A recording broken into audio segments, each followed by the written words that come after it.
following Earth's history and the people of God, through the book of Job. The story of Job depicts what will be the experience of end-time saints. In his experience we are given a prophetic picture of the faithful, in the end times. Although his book is not a prophetic book like Daniel and Revelation, yet still it contains prophetic references that can be connected to events that took place before and after the time of Job. These prophetic references trace God's people and Earth's history from the rebellion of Lucifer to the end times.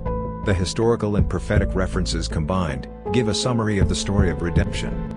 God has a people, who like Job, will endeavor to keep his commandments, and like Job, these people will be persecuted for their steadfast, godly, obedience.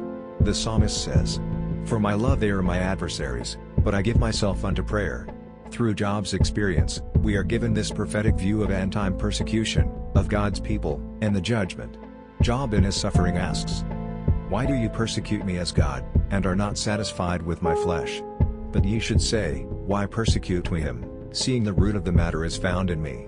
Be ye afraid of the sword, for wrath bringeth the punishments of the sword, that ye may know, there is a judgment. Indeed, there will come a time of great persecution to God's people." Job's life depicts that fact. From his experience we know, it is the devil that is behind it all, and we know also that it will end with our great reward. Job says, "It is the wicked who are the oppressors and they should be afraid, for wrath bringeth the punishments of the sword." The punishment spoken of here will fall only on the wicked, when God executes his judgment. Speaking of God's executed judgment on the wicked, in contrast to his blessings on the righteous, Job 22:20 states, "Whereas our substance is not cut down, but the remnant of them the fire consumeth." So Job went through a time of persecution, when the devil destroyed everything he had and finally killed his children, and attacked his health. The record states, "While he was yet speaking, there came also another, and said, The fire of God is fallen from heaven, and hath burned up the sheep, and the servants, and consumed them, and I only am escaped alone to tell thee." Notice that Job was told, it was the fire of God that burned up the sheep and the servants. This was a deception of the devil, to create the impression that it was God who was attacking Job. In the book of Revelation, we are also informed that in the end times, Satan will make fire come down from heaven another to deceive men. Revelation 13:13. "And he doeth great wonders, so that he maketh fire come down from heaven on the earth in the sight of men." The satanic fire in the time of Job, is a prophetic representation of what the devil will do, in the end times. After the time of great persecution, when Job lost everything, his friends came and sat silently with him, for 7 days. The timing of their coming, after his persecution, and the days of their silence, 7 days, all has prophetic application, in the end times. We are told in the Revelation, that at some time, after the great persecution have begun, there will be a period of silence in heaven. Revelation 8:01 says, "And when he had opened the seventh seal, there was silence in heaven about the space of half an hour." This prophetic time of half an hour, is 7 days. There will be silence in heaven for 7 days. During this time, the saints like Jacob, will experience the time of Jacob's trouble. This time of trouble is called Jacob's trouble, because like with Jacob, fearfully returning home to meet his brother Esau, it is not a physical conflict, it is a mental anguish.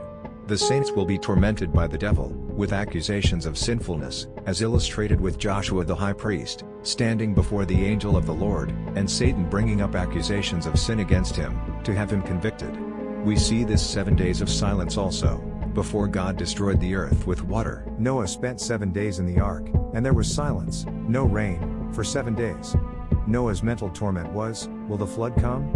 He must have thought of how the people outside the ark, would laugh at him, if he exits, with no flood ever coming. So Job too, went through the time of Jacob's trouble. A period of mental torment, by the constant accusations of sinfulness, by his friends. Job cried out, "But ye are forgers of lies, ye are all physicians of no value. Oh that ye would altogether hold your peace. And it should be your wisdom. My friends scorn me, but mine eye poureth out tears unto God." After Job's time of Jacob's trouble, Elihu, the mysterious fourth man who visited him, spoke up in his defense. Likewise, with the end-time saints, at that time, shall Michael stand up, the great prince, which standeth for the children of God. Then finally, God answers Job out of a whirlwind. Job sees his Maker, and is astonished. He says, "I have heard of thee by the hearing of the ear, but now, mine eye seeth thee. In the end time, after the time of Jacob's trouble, and Michael standing up for the people of God, the clouds will roll back as a scroll, like unto the whirlwind in which God answered Job.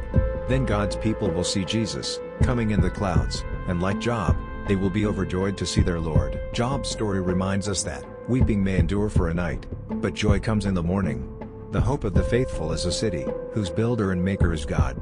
And no tears shall fall in that city, for there shall be joy everlasting. The psalmist was inspired to write these encouraging words of the righteous, who like Job, delight in God's law. Blessed is the man that walketh not in the counsel of the ungodly, nor standeth in the way of sinners, nor sitteth in the seat of the scornful. But his delight is in the law of the Lord, and in his law doth he meditate day and night. The ungodly are not so, but are like the chaff which the wind driveth away. Therefore the ungodly shall not stand in the judgment, nor sinners in the congregation of the righteous. For the Lord knoweth the way of the righteous, but the way of the ungodly shall perish.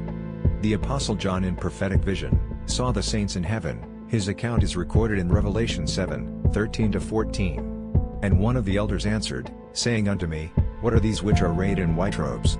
And whence came they? And I said unto him, Sir, thou knowest. And he said to me, These are they which came out of great tribulation, and have washed their robes, and made them white in the blood of the Lamb. Washed in the Lamb's blood, the saints stand happily in the presence of God. Hebrews 10:35-37 encourage us to cast not away therefore your confidence, which hath great recompense of reward. For ye have need of patience, that, after ye have done the will of God, ye might receive the promise. For yet a little while, and he that shall come will come, and will not tarry.